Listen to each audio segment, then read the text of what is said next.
Read after me. I will be the Seventh-day Adventist minister.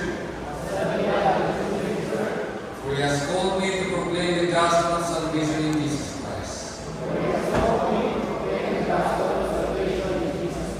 The soon coming Savior. And I am constrained by his eternal love. I vow to uphold my high calling.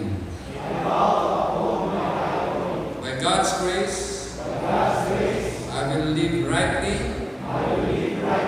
justly, and with dignity, not exchanging this sacred ministry for anything less noble, less enduring, or less fulfilling.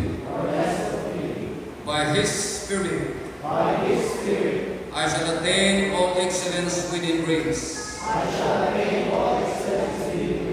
His might, I shall uphold His word. By His tender mercy, I shall be true shepherd to my family and to my flock.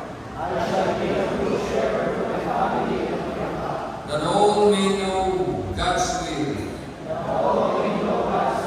and plan both in this world and in the world to come. Thus, I commit and pledge all myself to Him who called me out of darkness, into His marvelous light.